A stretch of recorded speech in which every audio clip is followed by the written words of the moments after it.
Good morning. Last class में हम लोगों ने डिस्कस किया एटॉमिक स्पेक्ट्रम की बात की थी, हाइड्रोजन के spectrum, Lyman, Balmer, Paschen, Brackett और पी फंड सीरीज की बात की थी। उनके ऊपर बेस्ड न्यूमेरिकल प्रॉब्लम हम लोगों ने सॉल्व किया था। ठीक है, अब आज की क्लास में हम लोग क्या करेंगे, बोर्स मॉडल की लिमिटेशंस डिस्कस करेंगे।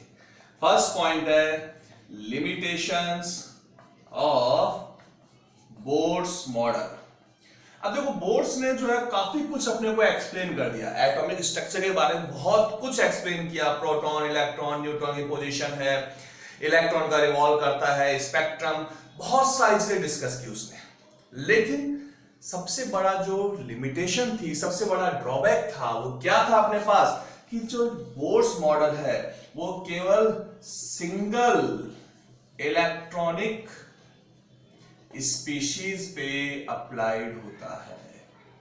ठीक है, सिंगल इलेक्ट्रॉनिक स्पीशीज मतलब ऐसे एटम या आयन जिनके पास सिंगल इलेक्ट्रॉन हो, ओनली वन इलेक्ट्रॉन हो, उन्हीं के ऊपर बोर्स थ्योरी अप्लाइड होती है। इसीलिए देखो, आप लोगों ने देखा होगा, नोटिस किया होगा, हमने जितने भी क्वेश्चन किए वहां पर हम क्या लिखते थे, हाइड्रोजन। रीजन, क्योंकि हाइड्रोजन नंबर ऑफ इलेक्ट्रॉन कितना है, 1।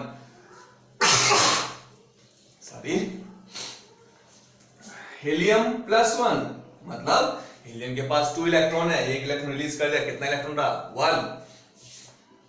Lithium +2, beryllium +3। इस तरह से हमने क्वेश्चंस पे लिखे थे सीरीज में। रीजन, क्योंकि अपने पास अपन ने क्या कहा कि बोर्स थ्योरी केवल सिंगल इलेक्ट्रॉनिक स्पीशीज पे अप्लाइड होता है, केवल एक इलेक्ट्रॉन होगा, उन्हीं के ऊपर अपन मॉडल्स बोर्स थ्योरी को अप्लाई करते हैं। क्लियर है? जो हमने रेडियस, वेलोसिटी, एनर्जी सब निकाला, वो केवल सिंगल इलेक्ट्रॉन के लिए। सेकंड लिमिटेशन की बात करें तो हमने क्या कहा था कल, कि बोर्स थ्योरी के अकॉर्डिंग हमारे पास स्पेक्ट्रल लाइंस की सीरीज बनी थी। ये जो स्पेक्ट्रल लाइंस था, ये जो स्पेक्ट्रम लाइंस मिल रही है अपने पास, एक्चुअल में जब इसको अपन ने लेटेस्ट टेक्नोलॉजी से, फाइन माइक्रोस्कोप से इसको स्टडी किया, तो क्या देखा कि ये जो सिंगल लाइन है वो एक्चुअल में सिंगल नहीं है, वो मल्टीपल लाइंस का ग्रुप है। ठीक है, एक सिंगल जो लाइन एटॉमिक स्पेक्ट्रम में इंडिकेट किया है, उसको जब बाद में हमने फाइन स्पेक्ट्रोस्कोप टेक्निक जो है, फाइन स्पेक्ट्रोस्कोप्स जो होते हैं, उनसे जब स्टडी किया, तो क्या देखा कि एक सिंगल लाइन जो होती है वो ग्रुप ऑफ लाइन होती है। अब बात ये आई भाई कि ये ग्रुप ऑफ लाइन क्यों है, तो देखो इसका रीजन क्या था, क्योंकि जब बोर्स थ्योरी आई थी तो उस टाइम तक हम केवल अभी तक किसकी बात कर रहे हैं, हम बात कर रहे हैं केवल ऑर्बिट की। ऑर्बिट मतलब शेल, केवल आउटर शेल, आउटर ऑर्बिट की बात कर रहे हैं। हमने सब शेल्स और ऑर्बिटल्स को डिस्कस नहीं किया। हमने केवल क्या कहा है कि first orbit, second orbit, third orbit, but in orbits में क्या होते हैं, सब शेल्स होते हैं, एस, पी, डी, एफ। और ये जो सब शेल्स हैं, इनके अंदर ऑर्बिटल्स होते हैं, p के 3 ऑर्बिटल, s में 1 ऑर्बिटल।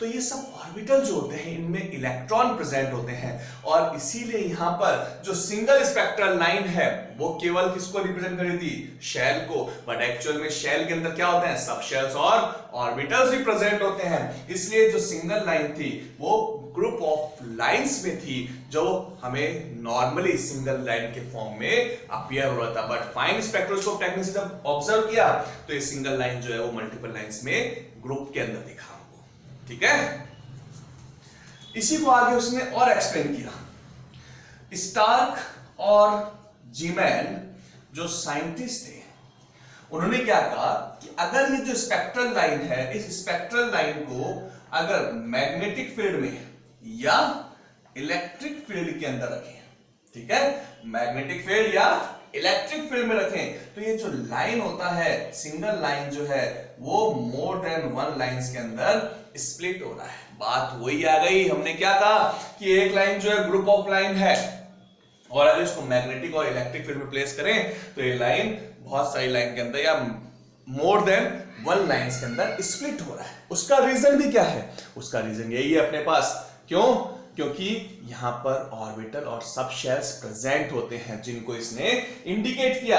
तो स्टार्क और जीमैन इफेक्ट जो है वो क्या कर रहा है कि सिंगल लाइन जो होता है वो इलेक्ट्रिक और मैग्नेटिक फील्ड में स्प्लिट हो रहा है। इसको अपन बोर्स थ्योरी से एक्सप्लेन नहीं कर सकते। ठीक है, और क्या लिमिटेशन हो सकता है, और लिमिटेशन है कि जो बोर्स थ्योरी है वो हाइड्रोजन को छोड़ के अदर एलिमेंट्स हैं उनके स्पेक्ट्रम को एक्सप्लेन नहीं कर पा रहा। ठीक है, हाइड्रोजन जो बोर्स थ्योरी है उस बोर्स थ्योरी के अकॉर्डिंग हम उसके बेसिस पे मॉलिक्यूल के फॉर्मेशन को एक्सप्लेन नहीं कर सकते, क्योंकि ये तो सब एटॉम के लिए है, तो मॉलिक्यूल का फॉर्मेशन होगा कैसे? तो जो बॉन्डिंग हो रहा है उसको हम बोर्स थ्योरी से हम एक्सप्लेन नहीं कर सकते। ये भी हमारे पास बोर्स थ्योरी की लिमिटेशन है। तो हमारे पास बोर्स थ्योरी की लिमिटेशंस क्या क्या हो गई? बेसिकली हमारे पास ये 3 मेन लिमिटेशन है। सिंगल इलेक्ट्रॉनिक स्पीशीज के लिए अप्लाई होता है, एटॉमिक लाइन जो होता है वो ग्रुप ऑफ लाइन होता है, मैग्नेटिक और इलेक्ट्रिक फील्ड के अंदर लाइन जो होती है वो स्प्लिट हो जाती है, अदर एटम्स के स्पेक्ट्रम को एक्सप्लेन नहीं कर पा रहा है, और जो मॉलिक्यूल फॉर्मेशन है या बॉन्डिंग का कंसेप्ट जो होता है उसको एक्सप्लेन नहीं कर पा रहा। तो ये हमारे पास बोर्स मॉडल की लिमिटेशंस है। क्लियर है? चलो ठीक है, बोर्स मॉडल लिमिटेशन हो गया। तो अब हम बात करें कि अब बोर्स के बाद क्या किया जाए। तो बोर्स थ्योरी के बाद में हमारे पास है क्वांटम मैकेनिक थ्योरी। जो हमने पहले quantum mechanical theory, Planck's theory पढ़ा था, वही है अपने पास। तो क्वांटम मैकेनिक्स जो था उन्होंने क्या किया, बोर्स थ्योरी जो था उसको डेवलप किया आगे, और डेवलप करने के लिए कुछ अपने पास कंसेप्ट्स यूज में लिए। और वो कंसेप्ट्स फर्स्ट क्या था अपने पास? ड्यूअल बिहेवियर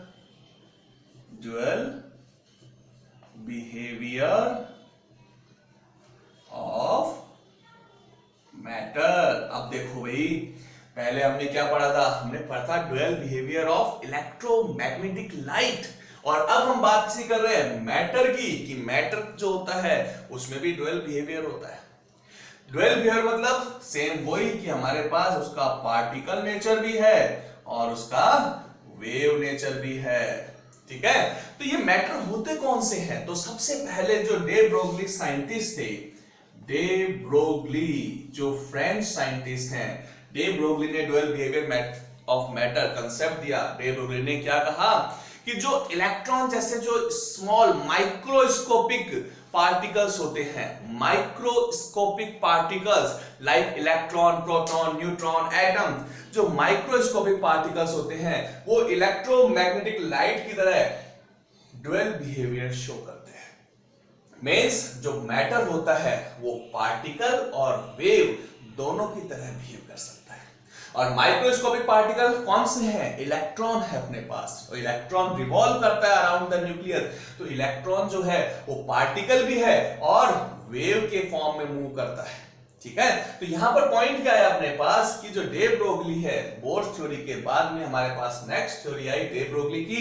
उन्होंने क्या कहा कि जो माइक्रोस्कोपिक पार्टिकल्स होते हैं उनका ड्यूअल नेचर होता है, वो पार्टिकल और वेव दोनों की तरह बिहेव करते हैं। और इसके लिए उन्होंने क्या किया, लैम्डा जो कि वेव नेचर को रिप्रेजेंट करता है, और मोमेंटम पार्टिकल नेचर को रिप्रेजेंट करता है, इन दोनों के बीच में एक रिलेशन दिया।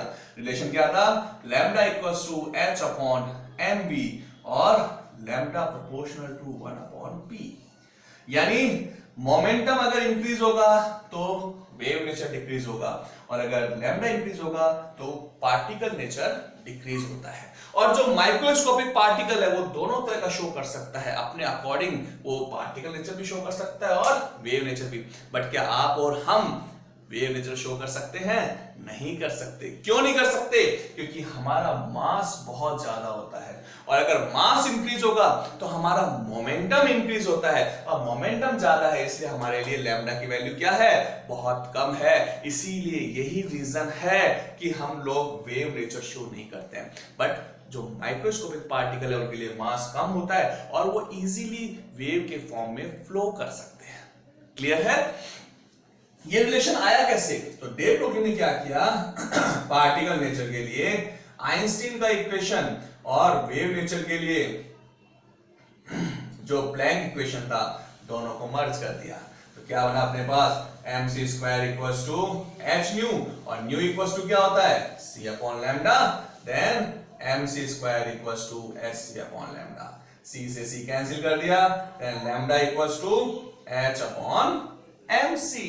m means mass और c means velocity of light, speed of light। But यहां पर अपन मैटर की बात कर रहे हैं तो हम c को किससे रिप्लेस कर दें? v से, देन लैम्डा इक्वल्स टू क्या हो जाएगा h अपॉन mv, यानी लैम्डा और मोमेंटम जो है वो एक दूसरे क्या हो गया, रिवर्स प्रोपोर्शनल हो गया। ठीक है, तो यहां पर जो डे ब्रोगली का ड्यूअल नेचर है या डे ब्रोगली का ड्यूअल बिहेवियर जो बताया है मैटर के लिए, वो कौन से मैटर्स के लिए है, only microscopic particles like atom और इलेक्ट्रॉन। हम इसको प्रूव भी कर सकते हैं। देखो अगर मास जो है इलेक्ट्रॉन का है, then lambda equals to 6.6 tens to power minus 34, mass 9.1 into tens to power minus 31 for electron, और स्पीड जो है वो हम कितना ले लें, 2.1 multiply tens to power 8 centimetre में था हमारे पास, मीटर में कन्वर्ट करके टेंस टू पावर 6 कर देते हैं हम इसको। ठीक है, ये लो 6 कर दिया। सॉल्व करते हैं इसको अपन, तो क्या आएगा, टेंस टू पावर माइनस 31 ऊपर जाएगा, पॉजिटिव वैल्यू हो जाएगी।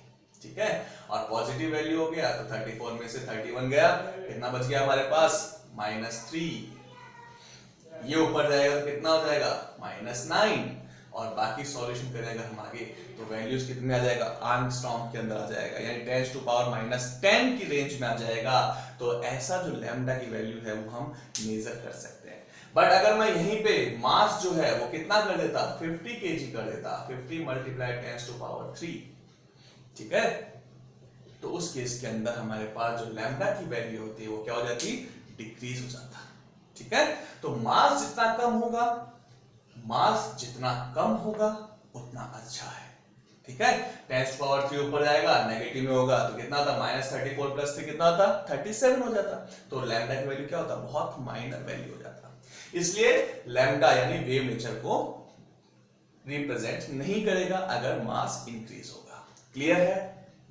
ओके, अब देखो जो डे ब्रोगली इक्वेशन था उससे हम बोर्ड थ्योरी की एक अजम्पशन था कि angular momentum equals to nh upon 2 pi, उसको भी हम प्रूव कर सकते हैं। कैसे प्रूव कर सकते हैं?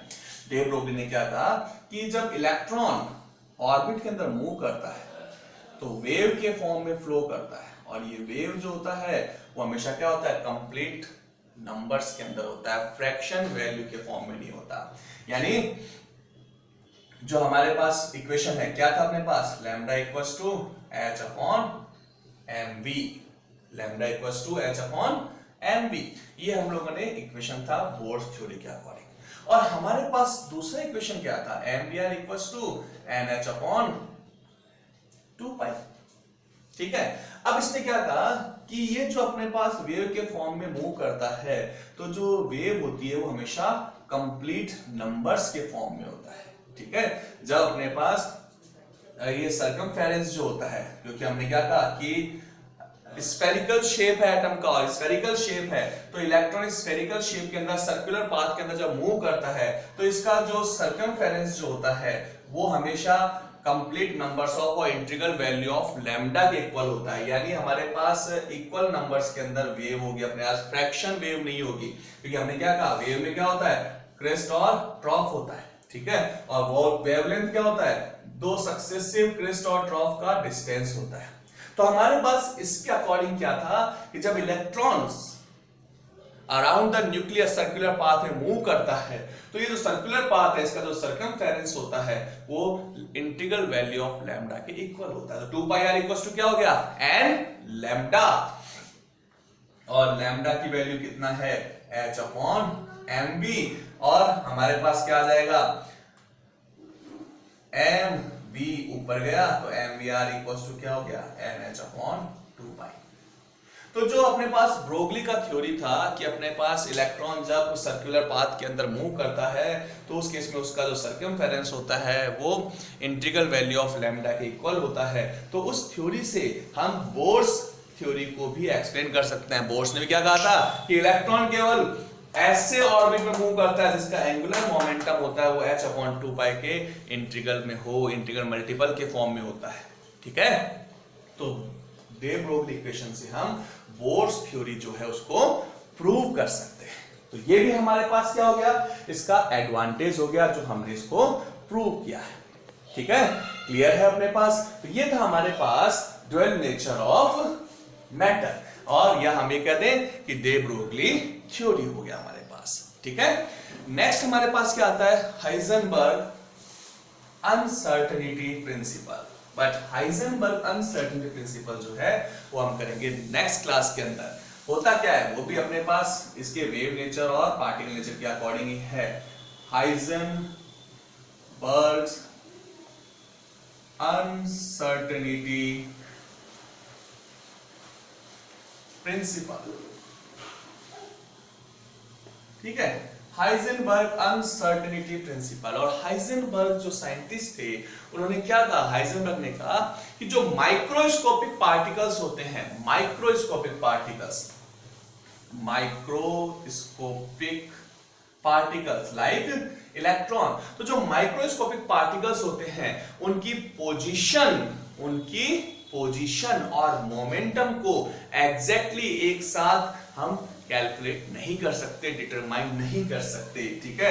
For the microscopic particles like electrons we can't determine the exact position and momentum at the same time, ठीक है। For microscopic particles we can't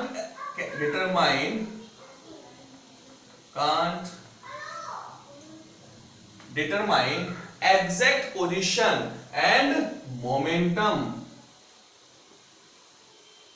at the same time। एक साथ एक ही टाइम पे पोजीशन और मोमेंटम जो है वो हम एग्जैक्टली डिटरमाइन नहीं कर सकते, उसमें कुछ ना कुछ क्या होगा, अनसर्टेनिटी होगा।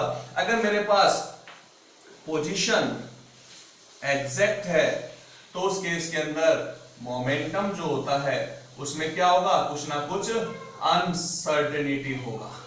और अगर मोमेंटम एग्जैक्ट है तो पोजीशन में कुछ ना कुछ अनसर्टेनिटी होगा। तो according to Heisenberg uncertainty principle for microscopic particles we can't determine the exact position and momentum at the same time, that's called Heisenberg uncertainty principle. According to Heisenberg uncertainty principle, for microscopic particles, we can't determine exact position and momentum at the same time. If can determine the exact position, then some uncertainty arises in momentum, and if we calculate the exact momentum, then some uncertainty arises in position of electron or microscopic particles.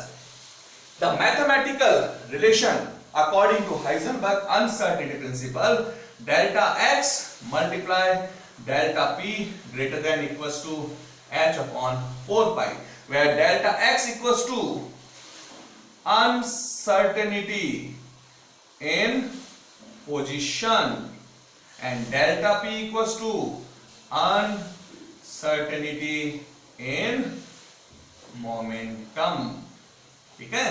तो uncertainty delta x position में है और delta P momentum में है, तो delta x multiply delta p greater than equals to h upon 4 pi. तो हम यहां पर हाइजेनबर्ग के अकॉर्डिंग पोजीशन और मोमेंटम की एग्जैक्ट वैल्यू को एक साथ एट ए टाइम साइमल्टेनियसली हम उसको कैलकुलेट नहीं कर सकते, या तो ये एग्जैक्ट होगा या ये एग्जैक्ट होगा, ठीक है। अब देखो हमारे पास इसको थोड़ा सा और आगे मूव करें अपन, मोमेंटम इक्वल्स टू क्या होता है, mv, और अगर मोमेंटम में चेंज हो रहा तो मास में तो कोई चेंज पॉसिबल नहीं है, तो डेल्टा p इक्वल्स टू क्या होगा, m डेल्टा p। तो वैल्यूज क्या हो गया, delta x multiply m delta v greater than equals to h upon 4 pi. ये भी हमारे पास हाइजेनबर्ग रिलेशनशिप है। या हम यो भी लिख दें कि delta x multiply delta v equals to h upon 4 pi m, ये भी हाइजेनबर्ग प्रिंसिपल के लिए मैथमेटिकल एक्सप्रेशन है। तो ये हमारे पास मैथमेटिकल एक्सप्रेशन है हाइजेनबर्ग अनसर्टेनिटी प्रिंसिपल के लिए। और ये जो अनसर्टेनिटी प्रिंसिपल है ये भी केवल किस पे अप्लाइड होता है, माइक्रोस्कोपिक पार्टिकल पे, जो स्मॉल पार्टिकल्स होते हैं जिनका साइज बहुत स्मॉल होता है, केवल उन्हीं के ऊपर इन्हें हम अप्लाई कर सकते हैं। मैक्रोस्कोपिक पार्टिकल्स पे इसको अप्लाई नहीं कर सकते। तो ये था हमारे पास हाइजेनबर्ग अनसर्टेनिटी प्रिंसिपल। क्या प्रूव कर सकते हैं हम इसको कि ये माइक्रोस्कोपिक पे अप्लाई होता है, मैक्रो पे नहीं? बिल्कुल कर सकते हैं। सपोज करो मैंने इलेक्ट्रॉन के लिए अनसर्टेनिटी निकालना है, delta x multiply delta b equals to H 6.6 10 to power minus 34, M 4 3.14 multiply M की value 9.1 10 to power minus 31 kg। तो देखो क्या होगा यहां पर अपने पास 3 1 जा 3, 3 2 जा 6, 2 2 जा 4 और 9 2 जा कितना हो गया 18, 10 to power minus 31 ऊपर गया पॉजिटिव हो गया, माइनस में से पॉजिटिव वैल्यू कम कर दिया तो 10 to power कितना आएगा 10 to power minus 3। सॉल्व करो इसको तो 0.05 मल्टीप्लाई 10 to power minus 3 और 5 मल्टीप्लाई 10 to power minus 5। ये हमारे पास इलेक्ट्रॉन के लिए अनसर्टेनिटी है। और अगर यहीं पे हम एक 100 ग्राम की बॉल ले लें तो 100 ग्राम की बॉल के लिए अनसर्टेनिटी कितना आएगा 6.6 10 to power minus 34 अपॉन 4 3.14 और 100 ग्राम को केजी में कन्वर्ट किया 10 to power 3। 10 to power 3 ऊपर आएगा 3 1 जा 3, 3 2 जा 6, 2 2 जा 4, 1 upon 2 multiply 10 to power minus 34 ऊपर गया मल्टीप्लाई 10 to power minus 3, ठीक है 100 ऊपर जाएगा तो ये भी क्या होगा 10 to power minus 2। कितना हो गया 0.5 multiply 10 to power minus 3 plus minus 2 minus 5 हो गया, minus 5 ऐड कर दो तो कितना हो गया 10 to power minus 39 और 5 मल्टीप्लाई 10 to power minus 40। अब देखो यहां पर 10 to power minus 48 मींस ये वैल्यू कितना हो गया बहुत ज्यादा स्मॉल वैल्यू हो गया और ये कितना है 10 to power minus 5 है। तो अनसर्टेनिटी ज्यादा किसमें है इलेक्ट्रॉन के अंदर है। तो हमने क्या कहा कि जो अनसर्टेनिटी प्रिंसिपल है जिसके अंदर हमने क्या कहा कि इलेक्ट्रॉन की पोजीशन और मोमेंटम जो होता है उसको हम एक साथ डिटरमाइन नहीं कर सकते हैं। क्यों? क्योंकि उनका मास बहुत कम होता है, उनके लिए अनसर्टेनिटी की वैल्यू ज्यादा होता है। बट हैवियर जो पार्टिकल्स होते हैं उनके लिए अनसर्टेनिटी की वैल्यू बहुत बहुत बहुत कम होती है, इसलिए उस पर हाइजेनबर्ग प्रिंसिपल अप्लाई नहीं होता। लाइक ह्यूमंस जो है उनका मास ज्यादा है इसलिए उन पे ये प्रिंसिपल अप्लाई नहीं होगा। तो ये था हमारे पास हाइजेनबर्ग, डे ब्रोगली और limitation of bourse. Next class में अब हम केवल क्वांटम नंबर से स्टार्ट करेंगे जो बहुत ही इंपॉर्टेंट पॉइंट है। Okay, thank you.